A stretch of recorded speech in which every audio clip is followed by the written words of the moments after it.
আসসালামু আলাইকুম viewers, its and ট্রিটসের পক্ষ থেকে আমি হিমা জাহান খুবই সিম্পল একটা রেসিপি নিয়ে এসেছি। আজকে মেয়োনিজ তৈরি করে দেখাবো।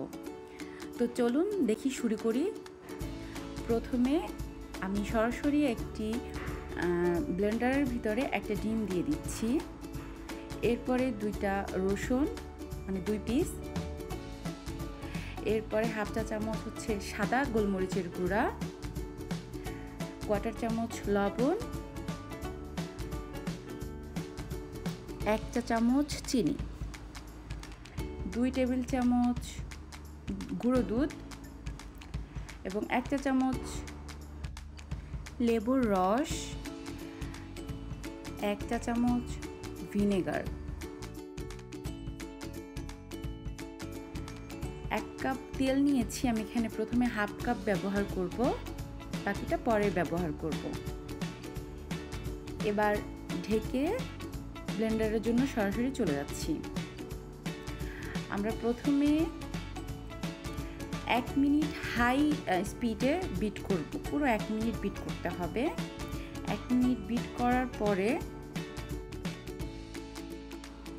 দেখেন আমার রেজাল্টটা এরকম এসেছে। এরপরে আমি আবার কিছুটা তেল দিব।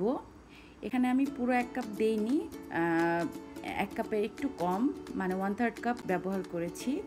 এরপরে আমি 40 সেকেন্ড আবার ব্লেন্ড করে নিব। 40 সেকেন্ড ব্লেন্ড করলে দেখবেন একেবারে আমার মেয়োনিজ রেডি। দেখুন এটার স্মুথনেসটা, দোকানের কেনা মেয়োনিজের চেয়ে এই মেয়োনিজটা খেতে যেমন সুস্বাদু তেমনি স্বাস্থ্যকর। খুবই মজার এই মেয়োনিজটা, অবশ্যই ট্রাই করবেন। এই মেয়োনিজ থেকে কোনো ব্যাড স্মেল আসবে না, কারণ এখানে আমি লেবু এবং ভিনেগার ইউজ করেছি। দ্যাটস এটার কোনো রকম ব্যাড স্মেল আসে না। অনেকে চিন্তা করতে পারেন যে ডিমের একটা স্মেল আসতে পারে, না, এটা কখনোই আসে না। তো এই তো আমার হয়ে গেল মাত্র 2 মিনিটে মেয়োনিজ তৈরি। এটা আপনি পরিবেশন করতে পারেন যে কোনো ফাস্টফুডের সাথে। তো আমার এই ভিডিওটা যদি ভালো লেগে থাকে অবশ্যই লাইক, কমেন্ট এবং শেয়ার করবেন। আমার চ্যানেলটাকে সাবস্ক্রাইব করবেন। ইনশাআল্লাহ আবার দেখা হবে নেক্সট কোনো রেসিপিতে। ততক্ষণ সবাই ভালো থাকুন।